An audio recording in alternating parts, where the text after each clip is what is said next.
자, 그 다음에 13번 문제 보시면 그 정책 결정 모형의 설명서 옳지 않은 것은 이렇게 나왔는데 가장 기본적인 것이 합리 모형하고 점증 모형이죠. 합리 모형하고 점증 모형. 근데 그 합리 모형, 점증 모형을 구분하는 가장 기본적인 특징은 뭐냐면 합리 모형은요 총체적이라는 겁니다. 그러니까 정책 결정이 필요한 모든 것을 다 고려해가지고 최선의 대안을 선택해 결정한다. 오케이? 총체적인 거예요. 근데 점증 모형은 그럼 뭐야? 제한적이고 부분적입니다. 일부의 대안만 검토하는 거죠. 그죠? 일부의 대안만. 이게 가장 큰 차이, 이게 이제 가장 기본적인 거죠. 합리 모형하고 점증 모형을 비교하는. 그래서 여러분들, 그 합리주의 예산 있잖아요. 합리주의 예산. 대표적인 것이 이제 개인 예산하고 연기준 예산 아닙니까? 합리주의 예산이. 그걸 다른 말로 뭐라고 하냐면 총체주의 예산 이렇게도 표현해요. 합리주의 예산을 총체주의 예산 이렇게도 표현한다는 거죠. 그래서 합리 모형은 정책 결정이 필요한 모든 것을 고려해가지고 최선의 대안을 선택해 결정하는 것이다. 이렇게 볼 수 있다는 거죠. 자, 그러면 여기 거리가 있는 것은 1번 점증 모형은 기존의 정책을 수정 보완해서 약간의 개선된 상태의 정책 대안이 선택이 된다. 그러면서 이제 좀 비교를 해보면 합리 모형은 경제적 합리성이지만 점증 모형은 정치적 합리성이죠. 경제적 합리성, 정치적 합리성.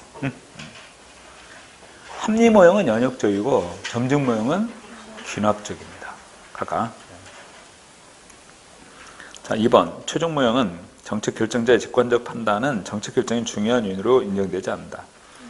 최종 모형에서는 합리적인 요인하고 초합리적인 요인 이 두 가지를 바탕으로 하고 있습니다. 합리적 요인하고 그 다음에 초합리적인 요인 이 두 가지를 전제로 하고 있는 것이 바로 최종 모형 이렇게 표현할 수 있다.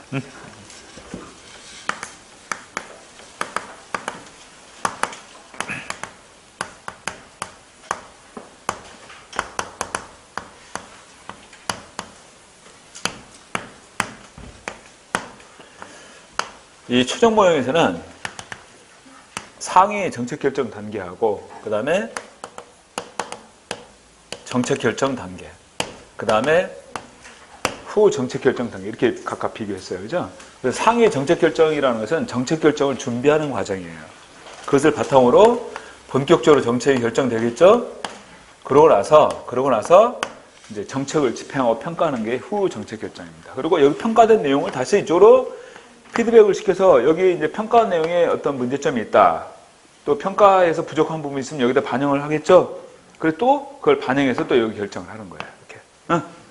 그리고 또 이것을 집행평가하고 이렇게 계속 이렇게 순환이 되면 문제점이 보완되면서 나중에는 최적 수준의 결정이 이루어질 수 있겠죠. 계속 이렇게 보완되면서.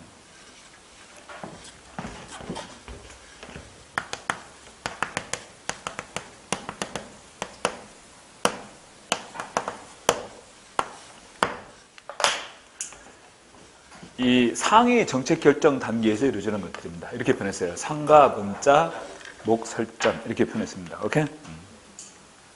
상가, 문자, 목, 설전 그렇지. 그래서 상위 정책 결정 단계에서는 가치 처리, 가치에 관한 거. 어? 그 다음에 정책 문제에 관한 거. 그 다음에 자원, 자는. 그 다음에 목은 뭐야? 목표 설정에 관한 거. 그 다음에 설은 정책 결정을 설계하는 거죠. 그리고 저는 전략에 관한 것이고 각각. 오케이? 이 내용들이야. 이거 기억해 두셔야 돼요. 이 상위 정책 결정 단계에 포함되는 것들. 오케이? 상가, 문자, 목, 설전 이렇게 표현하는 거야.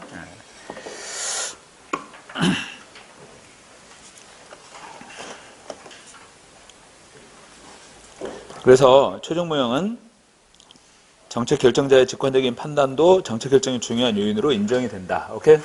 그다음 3번. 혼합 주사 모형은 거시적인 맥락의 근본적 결정에 해당하는 부분에서는 합리 모형의 의사결정 방식을 따른다. 혼합 주사 모형은 기본 방향은 합리 모형을 전제로 하고 그 다음에 세부적인 것은 점증 모형을 바탕으로 하고 있어요. 각각. 그죠? 자, 그 설명에 집중하세요. 설명에. 그러니까 거시적 맥락에 있어 근본적인 결정에 해당하는 부분은 합리 모형의 의사결정 방식을 따른다. 맞잖아요. 그리고 세부적인 그런 구체적인 내용에 대해서는 점증모형 방식을 따르는 것이고 각각 비교해서. 4번 쓰레기통 모형은 조직화된 무질서 상태에서 어떤 계기로 인해서 우연히 정책이 결정이 된다. 그러니까 여기서는 막 흘러다닌다는 거죠. 정책 결정이 필요한 요소들이. 그 정책 결정이 필요한 요소는요, 문해기참입니다. 정책 결정이 필요한 요소는 문해기참이에요. 네 가지. 조직화된 무질서 상태에서 어떤 계기로, 아니 우연한 계기로 인해서 정책이 결정이 된다는 거죠. 이게 흘러다니는 요인들이 한 곳에 이렇게 모이게 된다는 거지. 그때 이제 정책 결정이 이루어지는 거예요. 자, 13번은 그래서 옳지 않은 것은 2번 내용이 됩니다. 여기서 13번에서 거리다니는 것은.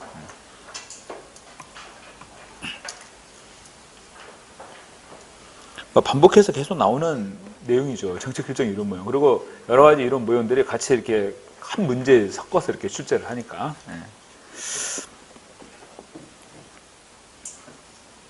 자, 14번. 다음, 기억리은에 들어갈 내용으로서 옳은가? 자, 공짜윤리법에 관한 것이 나왔어요. 그죠? 공짜윤리법.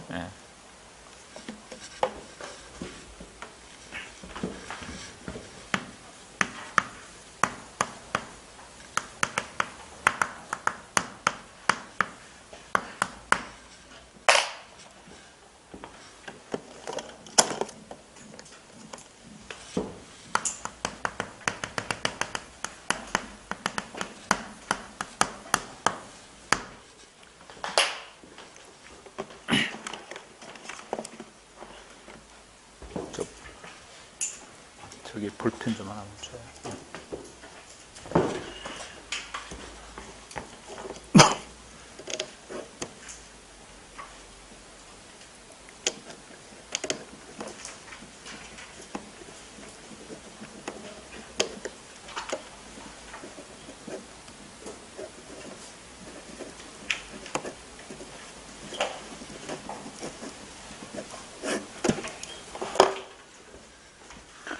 근데 이거 기억해 주셔야 됩니다. 굉장히 중요한 거예요. 왜냐하면 공짜윤리법하고 국가공무원법 있잖아. 또 뭐가 있냐? 부패 방지에 관한 법률 있죠? 각각.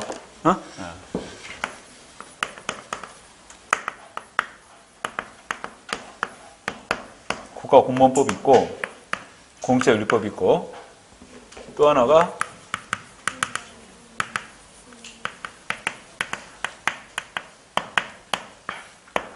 부패 방지에 관한 법률, 이런 그 대표적인 이 공직윤리와 연관된 세 가지 법률이 있단 말이에요.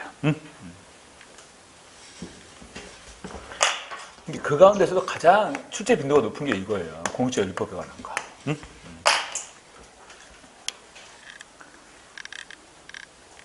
재선이가 취업을 위해서 이주했다. 재선이가. 내 여동생 친구가 재선이거든. 재선이가 취업을 해서 이제. 쟤는 뭘까? 재산 등록 및 공개에 관한 거예요. 재산 등록 및 공개. 선은 선물을 수수했잖아요. 100달러 이상의 선물을 수수하면요, 본인에게 돌려주는 게 아니고 신고하고 국고로 귀속시킵니다. 선물을 받았으면. 그 다음에 취업 제한에 관한 거죠. 이건 따로따로 있는 게 아니라 하나야. 취업 제한에 관한 거. 그 다음에 이는 이해 충돌 방지. 이해 충돌 방지. 주는 주식 백지 신탁. 주식 거래하면 안 되잖아. 그죠? 공짜윤리법에 들어가 있는 거야. 그러니까 공재산 취업 이주 이렇게 연결을 시켜야죠. 저게 뭔가 모르면 안 되잖아. 아무튼 기억해도 재선이가 취업을 위해서 이주했다.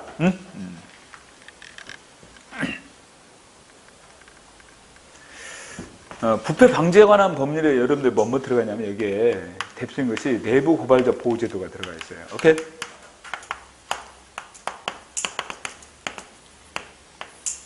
내부 고발자 보호제도. 그 다음에 또 하나는 국민감사 청구에 관한 것이 들어가 있습니다. 국민감사 청구. 세 번째는 이 비면직자의 취업 제한이에요. 여러분들, 여기는 고위공직자의 취업 제한에 관한 거잖아. 여기는 비면직자에 대한 취업 제한이야. 퇴직 후 몇 년?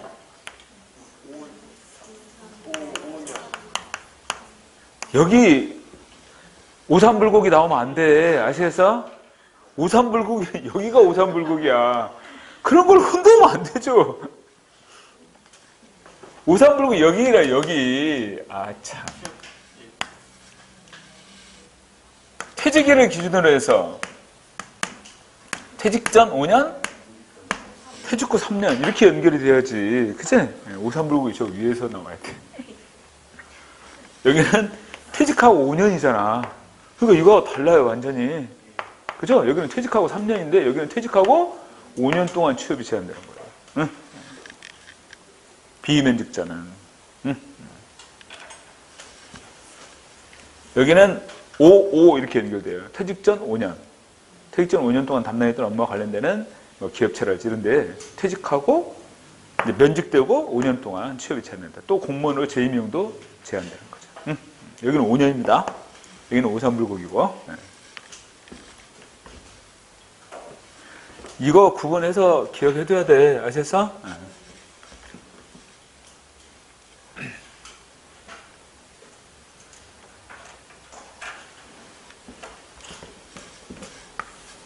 내가 이것도 만들었던 것 같은데.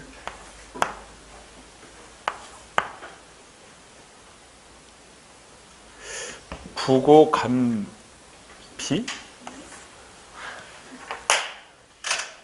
아무튼 요 내용들은 들어가야 돼요. 아셨어? 그러니까 두 문자를 만들 때 기억해야 될 것은 그 글자 확연히 특징을 나타내 줘야 되는 거죠. 그래서 고 오르면 내부 고발자 이렇게, 그 다음에 감 그러면 국민 감사 청구 이렇게 얘기하듯이 아무렇게나 뭐 말 만들려고 뭐 아무거나 끌어당기면 나중에 기억을 못 해요. 암기해도. 그렇잖아. 그러니까 두 문자 만들 때 그걸 명심해야 돼. 그 단어에서 핵심적인 것을 뽑아내야 되는 것이죠. 그게 중요한 거예요. 실컷 기억하고 말은 잘 만들어놨는데 도대체 이게 뭔가, 이거 모르면 안 되잖아. 유의해야 됩니다. 그러니까 내가 왜 이런 얘기를 하냐면 어떤 친구가 두 문자를 만들어 몇 개 갖고 왔어요. 근데 도대체 내가 봐도 무슨 말인가 하나도 모르겠어. 그러니까 자기가 암기하기 좋게만 만들어 놓은 거야. 근데 그게 무슨 말인가 모르면 아무런 의미가 없는 거죠. 쓸데없는 일을 한 거야, 그것은. 그 확연히 이게 지금 여기 두 문자 만든다면 지금 여기 있듯이 이런 표현들이 들어가야 된다는 얘기예요. 아셨어요? 여기서. 그래야 기억을 할 수 있죠. 나는 말이 잘 안 되면 이것 대신에 이렇게 집어넣기도 합니다. 비, 위, 그러니까 어차피 이 표현들은 들어가면 이해할 수 있는 거니까. 그래서 이 네 개를 집어넣어서 두 문자를 만든다. 아셨어? 뭐가 좋을까?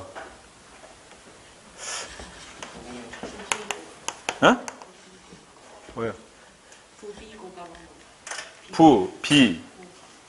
부비고감. 부비고감. 뭐 어떻게 만들건 발음하기는 좋아야 돼요. 그죠? 발음하기는 좋아야 돼. 응? 부비고 이 발음하기 좋다. 응? 응. 갈까? 응. 오케이. 나도 적어놔야지.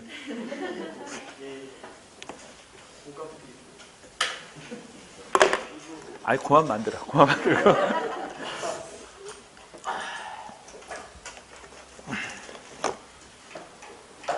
자, 14번 보겠습니다. 자, 이거 구분한 거 정리해 두셔야 돼. 특히 공직자윤리법이 포인트예요. 시험이 이렇게 많이 나와요. 다음, 공직자윤리법에 규정되어 있는 내용으로 거리가 먼 것은 이렇게. 아니면 박스에다가 이 법 규정들 쭉 설명해 놓고 다음 공직자윤리법의 내용에 포함되어 있는 내용으로 이렇게 짝지은 것은 이렇게 들어가고.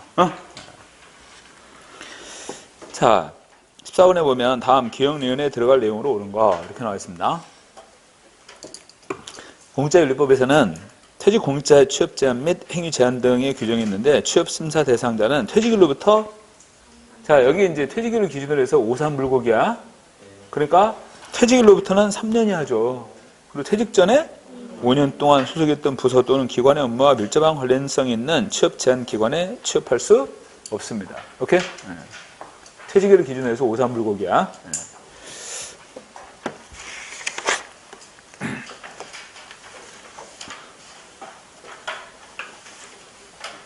자, 15번으로 넘어왔습니다. 자, 예산제도의 설명에서 옳지 않은 거. 예산제도는 잘 아시는 것처럼 첫 번째가 품목별 예산, 두 번째는 성과주의 예산, 세 번째는 개인예산, 네 번째는 연기준 예산입니다. 대표적인 것으로. 품목별 예산은 주로 통제죠. 성과주의는 관리. 개인예산은 계획, 기획을 강조하고 있어요. 그 다음에 연기준 예산은 감축입니다. 각각. 그런데 품목별 예산이나 그 다음에 또 성과주 예산, 그 다음에 연기준 예산은 전부 다 예산 결정이 상향식이에요. 이렇게 밑에서부터 결정돼 이렇게 올라가는 거죠. 근데 개인 예산만 예산 결정 방식이 하향식이다. 그렇다면 개인 예산은 직권적이다, 분권적이다? 직권적이죠. 위에서 결정돼서 내려오니까. 직권적인 거야. 그럼 이렇게 하향식 예산 결정이 이루어지는 개인 예산은 부서 중심의 예산 결정이 이루어진다. OX.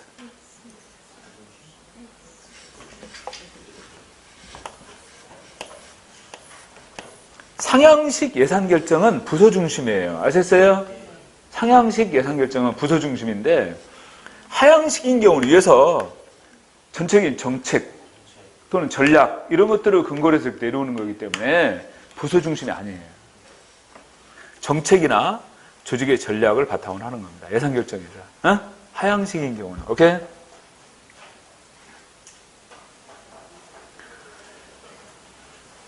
품목별화하고 성과주 예산은 점중주의 예산이고 개인 예산하고 연기준 예산은 합리주의. 아까 내가 한번 언급했어. 합리주의 예산은 곧 총체주의 예산이다. 이렇게 얘기했잖아. 그죠?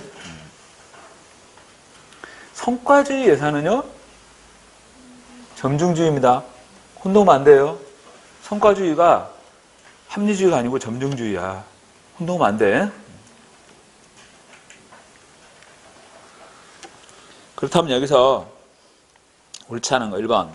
알렌 시크는 통제, 관리, 기획이라는 예산의 세 가지 지향을 제시했다. 그 다음에 2번. 연기준 예산제도는 단위 사업을 사업과 재정계획에 따라 장기적인 예산 편성 쪽으로 방향을 잡았다면 개인 예산은 당해 연도의 예산 제약 조건을 먼저 고려한다.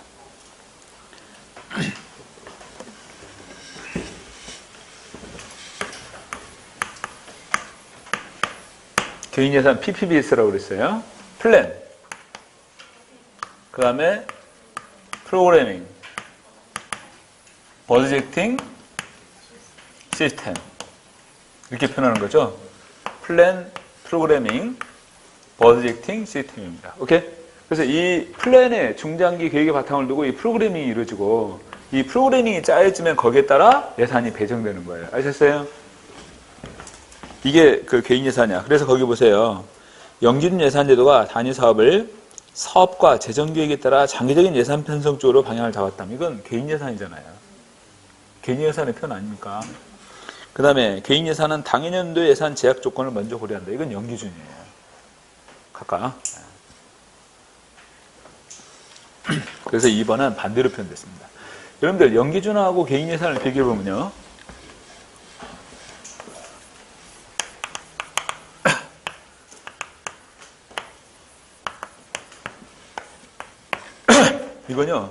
이건 개방체제예요. 연기준은 폐쇄체제죠. 이건 장기적 관점이고 이것은 단기적입니다. 자, 개인 예산은 아까 저기 표현했던 것처럼 하향식 예산 결정이고 연기준은 상향식입니다. 그래서 이건 최고 관리층하고 연관이 되는 거고 이것은 중간 관리자하고 연관이 되는 거예요. 주로. 이건 최고 관리층의 관리 수단이랄지 이런 걸로 적용할 수 있는데 이것은 중간 관리층하고 연관되는 겁니다. 이게 가장 대표적인 차이점이에요. 개인예산하고 연기준에 비교했어. 응?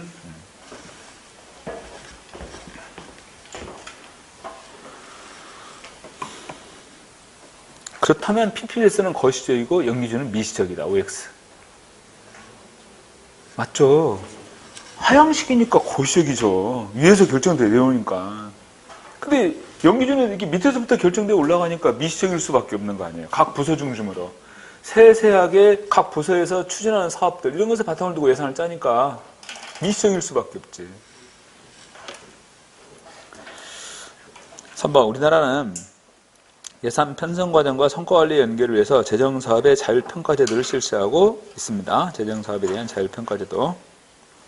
4번 조세지출 예산제도. 조세지출 예산제도는 조세지출의 내용과 규모를 주기적으로 공표해서 조세 지출을 관리하는 제도다. 조세지출 예산은 조세 감면에 대한 보고서를 얘기하는 것입니다. 오케이? 조세 감면에 대한 보고서. 작년에 2019년도에 그 세금 감면한 거 보니까요 거의 50조예요. 어마어마하지 않습니까? 그렇잖아요? 올해 같은 경우도 지금 코로나로 인해서 경기가 엄청나게 침체됐죠? 아마 여기저기 세금 감면들 많이 해줄 거예요. 그럴 거 아니겠습니까? 근데 1년에 세금 감면이 50조나 되니 이게 엄청난 거잖아요. 이 부분이. 그래서 도대체 어느 부분에 얼마만큼 세금을 감면했는지 그리고 어떤 목적에 세금을 감면했는지 이런 것들을 입법부가 알아야 될 거 아니겠어요. 그죠?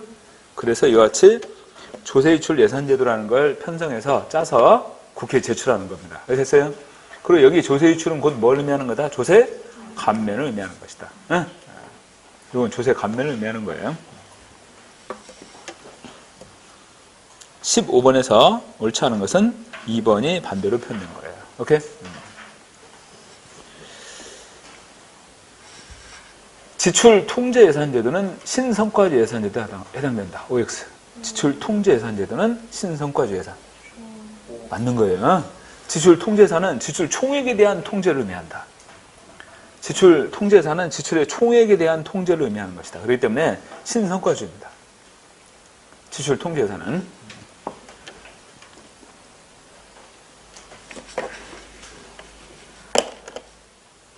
자, 16번. 15번의 정답이 2번이죠. 16번. 중앙하고 지방의 권한 배분에 대한 소멸수 옳지 않은 거. 1번.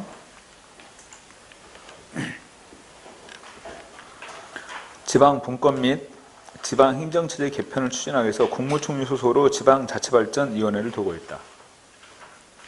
지방자치발전위원회는 대통령 소속입니다. 오케이? 대통령 소속이에요. 2번. 국가는 지방자치단체에 이양한 사무가 원활히 처리될 수 있도록 행정적, 재정적 지원을 병행해야 한다.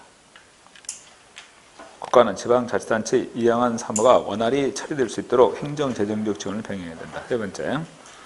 중앙행정기관의 장과 지방자치단체 장이 사무를 처리할 때 의견을 달리할 경우 이를 협의 조정하기 위해서 국무총리 소속으로 행정협의조정위원회를 두고 있다.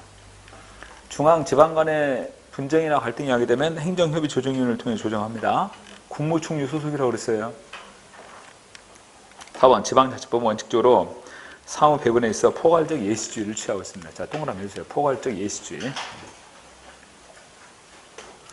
여러분들 대통령 소속위원회로서 방송통신위원회 기억나십니까? 네. 방송통신위원회. 그 외에 대통령 소속으로 지금 여기 나와 있는 지방자치발전위원회. 오케이? 지방자치발전위원회. 자, 여러분들 공부한 내용 가운데 또 하나 있었어요. 대통령 소속위원회가. 그쵸? 규제개혁위원회가 있었습니다. 이런 것들이 대통령 소속의 위원회들이에요.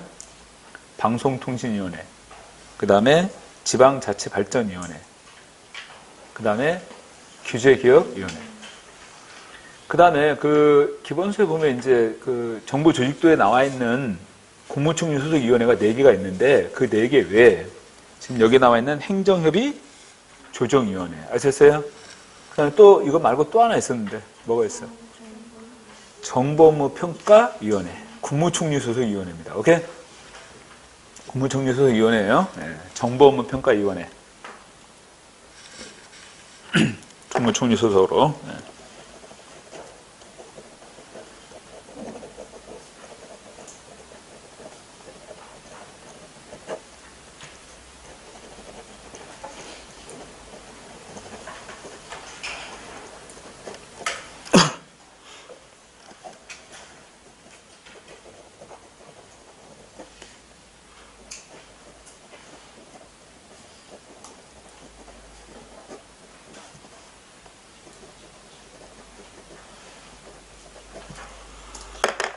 지금 언급했던 그 내용들은 구분해서 대통령 수석, 국무총리 수석 이렇게 구분해 정리해 두시기 바랍니다.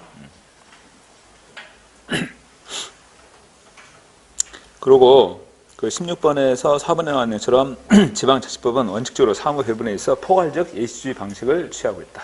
개별적 지정주의가 아니야. 포괄적 예시주의와 비교되는 개념이 개별적 지정주의거든요. 근데 개별적 지정주의가 아니고 포괄적 예시주의 방식을 취한다.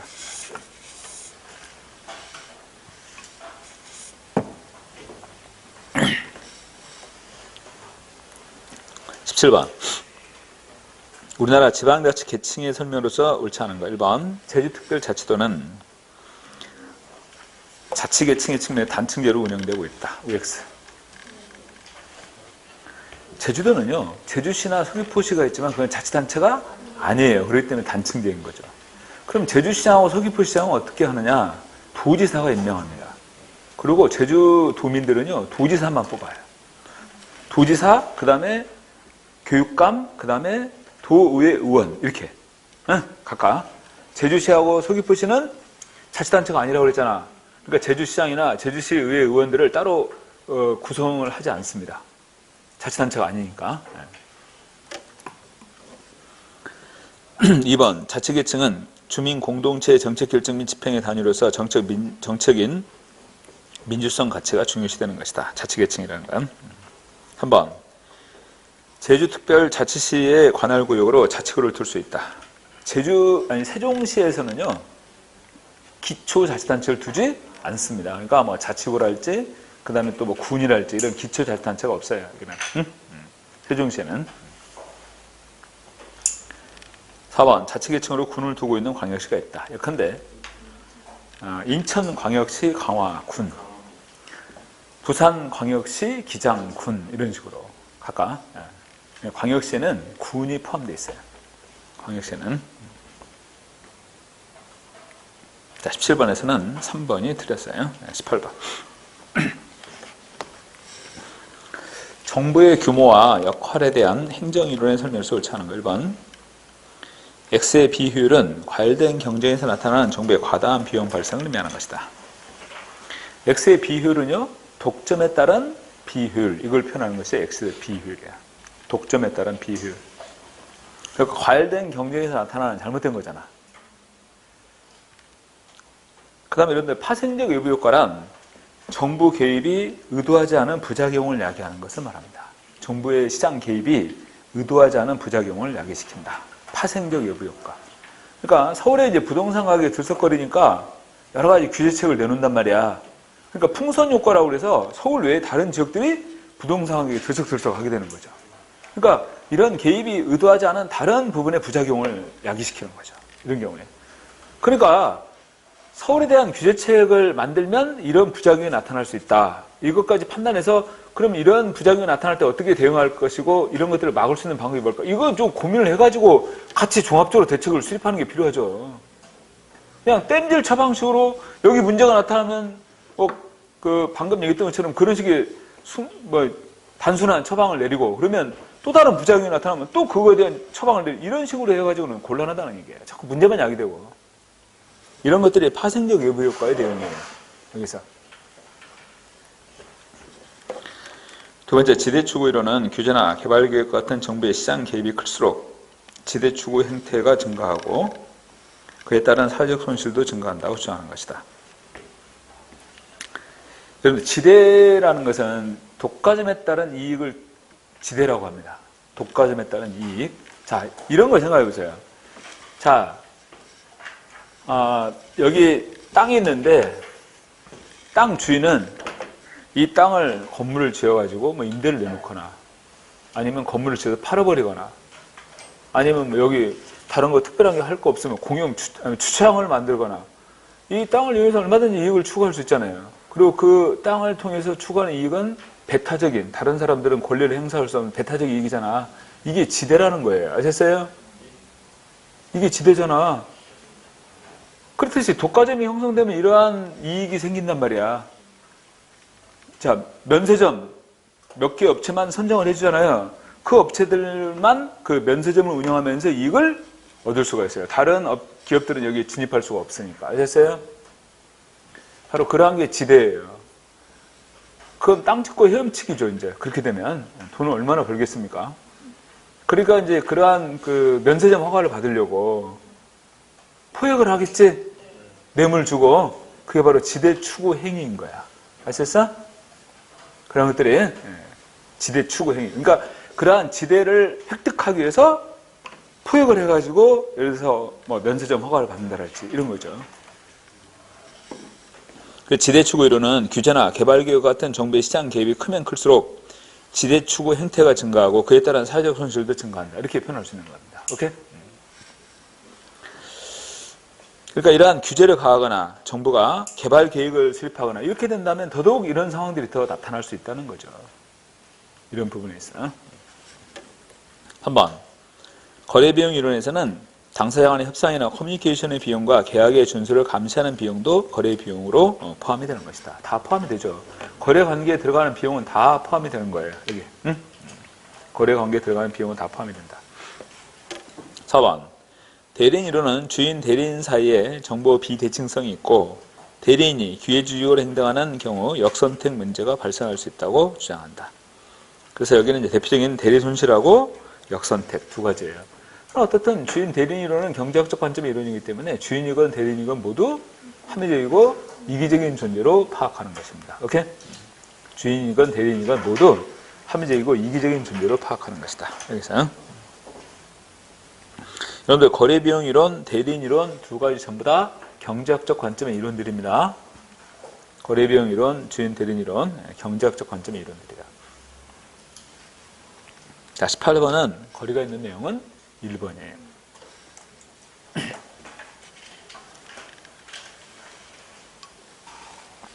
19번. 공공서비스 공급 주체 유형과 예시를 바르게 연결한 것.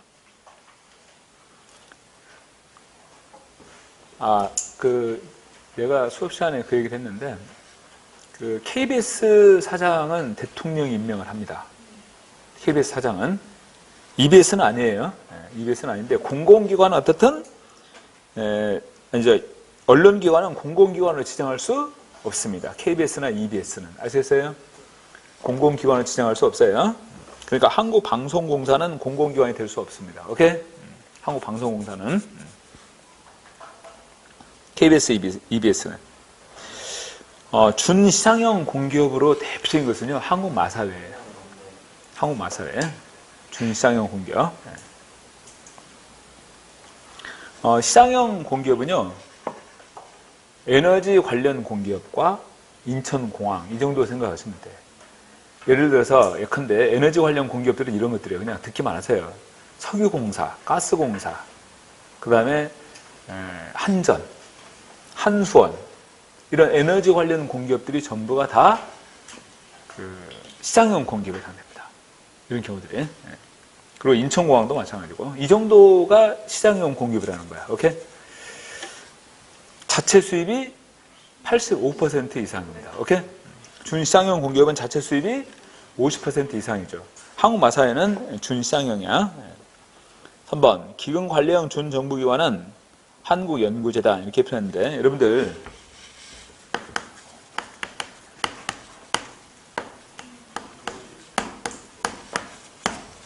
여기에 해당되는 것이 위탁집행형의 준정부기관에 해당되는 거죠. 기금관리형의 준정부기관의 대표적인 국민연금관리공단입니다. 오케이? 건강보험공단은 어디에 해당될까요? 위탁집행형, 기금관리형. 여기 위탁집행이 나오잖아. 건강보험. 도는 뭐야? 도로교통공단. 그 다음에 건강보험. 그 다음에 소비자보호원. 연구재단, 장학재단. 연구재단, 장학재단.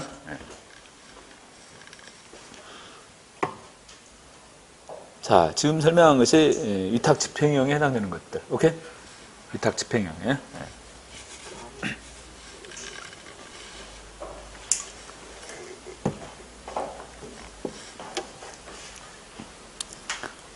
그래서 3번에 연구재단도 위탁집행형이에요. 4번 위탁집행의 준정부기관에서 소비자원, 한국소비자원. 맞죠? 정답은 4번입니다. 이렇게.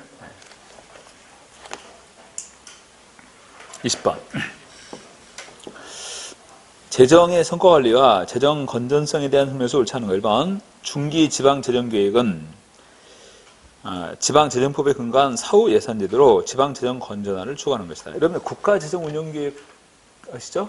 국가재정운영계획이 있었잖아. 몇 년이야? 3년이야? 국가재정운영계획이? 4년? 언제 4년이 됐어요? 국가재정운영계획 5년 계획이잖아요. 국가재정운영계획은 5년이잖아. 그리고 내가 얘기했어요. 올해부터 국가재정운영계획 그러면 2020년부터 2024년까지 이렇게 5년이라고 그랬잖아. 그러니까 이것은 지금 여기 표현하고 있는 것처럼 사후 예산제도로 지방재정의 건전화를 추구한다는데 사후 예산제도가 아니라 사전에 바로 이런 계획을 수립해가지고 재정관리를 해나가는 거예요. 오케이? 사전에 이런 계획을 세워서 재정관리를 해나간다. 이렇게 표현해야 되겠지. 그치? 그래서 이 중기지방재정계획이나 국가 차원에서는 국가재정운영계획이나 거의 비슷한 거예요. 오케이? 아까 그래서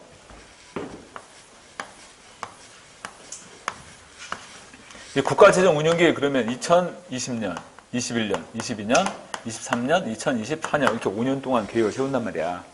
그러면 예를 들어서 2020년 동안 2020년 이 연도에 주요 사업계획들이 있을 거 아닌가. 각 부처를 중심으로 해서. 그죠? 그리고 여기에 이제 들어가는 예산 규모들이 쭉 있을 거 아니에요. 이런 것들을 바탕으로 전체 예산 규모 얼마 이렇게 만들어진단 말이죠. 그리고 조세 부담률을 근거로 해서 들어오는 조세 수입.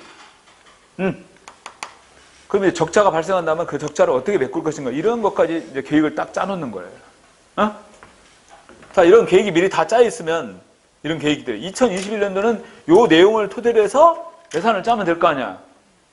이게 계획이 미리 나와 있으니까. 그리고 이제 막상 예산을 짤 때는 이제 이것을 그대로 하는 게 아니라 수정을 하겠죠. 조금 늘리고 줄이고 이렇게 수정하면서 예산이 짜여진단 말이에요. 이런 계획이 미리 나와 있으니까 예산 짜기가 훨씬 용이할 거 아니겠어요. 중기적 관점에서 이런 계획이 나와 있으니까. 오케이? 그렇듯이 중기 지방 재정 계획도 마찬가지라는 겁니다. 됐어요? 그래서 이것은 사후 예산제도가 아니라 사전에 이런 계획을 수립해서 재정 관리를 하는 제도다. 이렇게 표현할 수 있어요. 오케이? 2번 통합 재정 수지는 재정의 건전성 분석이랄지 재정의 실물 경제 효과 분석, 재정 운용의 통합 부분에 대한 영향 분석 등에 활용될 수 있다. 통합 재정 수지에 관한 거잖아요. 그 다음에 3번에 보면 통합재정 수지에 관한 것은 일반회계, 특별회계, 기금 이런 것들을 모두 포함한 통합재정 수지에 관한 것이죠. 3번 총사업비 관리제도는 시작된 대형 사업에 대한 총사업비를 관리해서 그 미스가 났어요. 재정 지출의 생산성 제고를 도모한다. 그런 표현입니다. 대형 사업에 대한 총사업비를 관리해가지고 재정 지출의 생산성 제고를 도모한다. 총사업비 관리제도. 4번. 그러니까 총사업비 관리제도가 이루어지게 된다면 사업이 진행되는 중간에 뭐 예산이 늘어나고 이런 것들을 차단할 수 있죠. 총사업비 관리제도는. 4번. 예비 타당성 조사는 대규모 신규 사업에 대한 예산 편성 및 기금 운영 계획을 수립하기 위해서 기획재정부 장관을 주관으로 실시하는 사전적인 타당성 검증 및 평가 제도에 관한 것이다. 그래서 이 예비 타당성 조사는요. 500억 이상의 신규 사업이에요. 아셨어요? 500억 이상의 신규 사업이 바로 이 예비 타당성 조사 대상이 됩니다. 근데 여기는요, 경제성 분석과 정책적인 분석이 같이 이루어져요. 오케이? 경제성과 정책적인 분석, 이 두 가지가 동시에 같이 이루어집니다. 예비 타당성 조사에는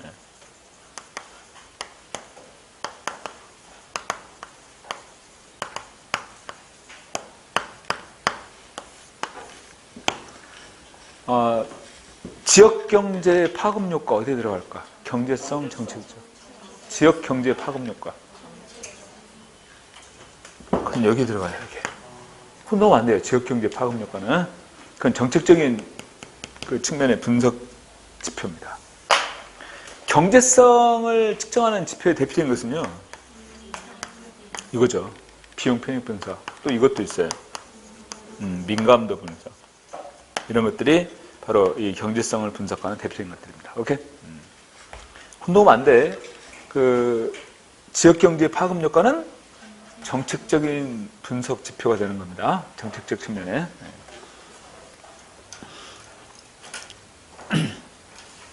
자, 예비 타당성 조사는 기획재정부 장관이 하는데, 그러면 타당성 조사는 어디서 하냐면, 주무부처에서 합니다. 사업의 주무부처에서.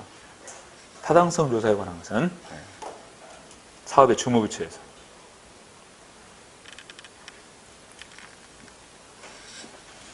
자, 20번에서는 그래서 1번이 거리가 있다. 오케이?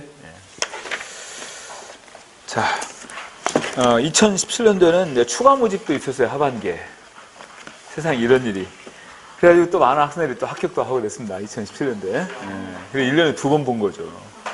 상반기, 하반기. 그때 이제 문재인 정권 막 출범했을 때. 문재인 정부 출범했을 때. 근데, 문재인 정부가 이제 올해, 그 다음에 내년, 내후년까지예요.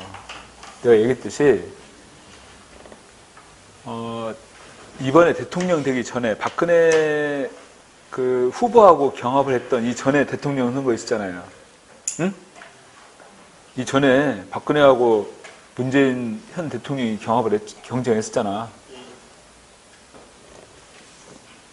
아니? 맞을까? 그때 문재인 내가 지금 착각했는데 그때 민주당 대통령 후보로 선출되고 나서 박근혜하고 경합할 때 가장 첫 번째 갔던 곳이 노량진이었어요. 그 공무원 시험 준비하는 아이들, 걔네들 찾아가가지고 노량진에 제일 처음 갔어요. 그러니까 이 젊은 층들의 이 고용 창출, 이게 문재인 정부에서 가장 중점을 두는 것 가운데 하나예요. 그러니까 지금 공무원 채용 계속 확대되고 있잖아요. 그러니까 지방자치단체도 공무원 채용 늘리겠다 그러면 다 허용해 주는 거예요. 내가 뭐 항상 수업하기 전에 그 얘기 하잖아. 올해가 1960년 출생한 분들이 정년퇴직을 합니다. 베이비붐 세대로서 제일 많은 인구예요. 올해. 그럼 내년에 얼마나 채용 규모가 늘어나겠어? 한번 생각해 보세요. 그 정년퇴직은 그 비율에 맞춰서 신규 채용이 이루어질 텐데. 1960년 출생한 분들이 제일 많고, 그 다음에 1961년 다음 연도 출생한 분들도 조금 줄어들지만 제일 많아요. 그러니까 앞으로 한 2, 3년 정도, 그러니까 문재인 정부 끝날 때까지는 계속 늘어난다는 겁니다. 채용이. 이건 두 번 다시 오지 않을 그런 기회라는 거죠. 두 번 다시 오지 않을. 근데 이렇게 그 지방자치단체가 채용 규모를 확대시키려고 한다 하더라도 중앙정부 차원에서 자꾸 통제하고 이러면요, 채용 규모 늘릴 수가 없어요. 행안부에서 통제하거든요. 그렇게 된다면. 근데 지금 문재인 정부는 그게 아니고 더 많이 뽑으라고 유도하는데 오히려 그렇지 않습니까? 그러니 집중해서 열심히 해가지고 빨리 합격하라는 얘기야.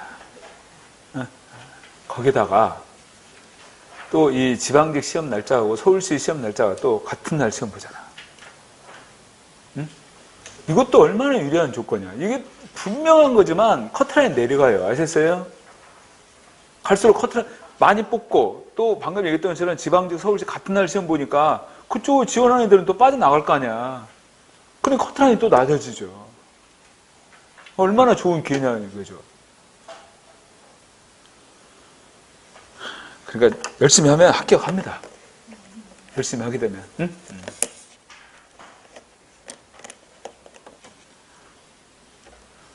그 전라북도 같은 경우는 12월 달에도 추가 모집했어요.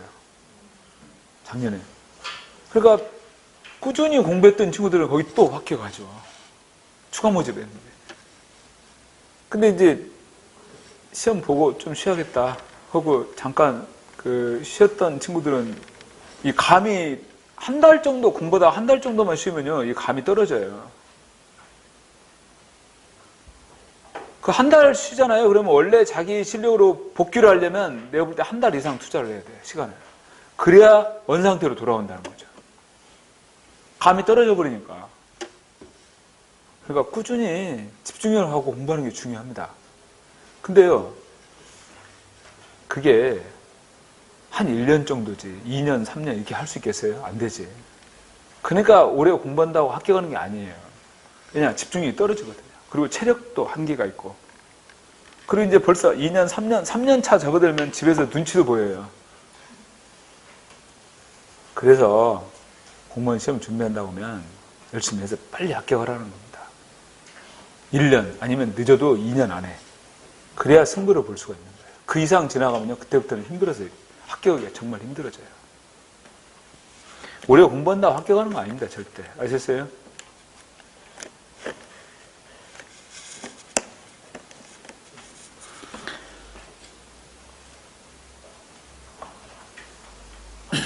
자, 2017년도 하반기 국가 국어 문제. 이거 잠깐 쉬었다 합시다, 이것은. 잠깐 쉬었다.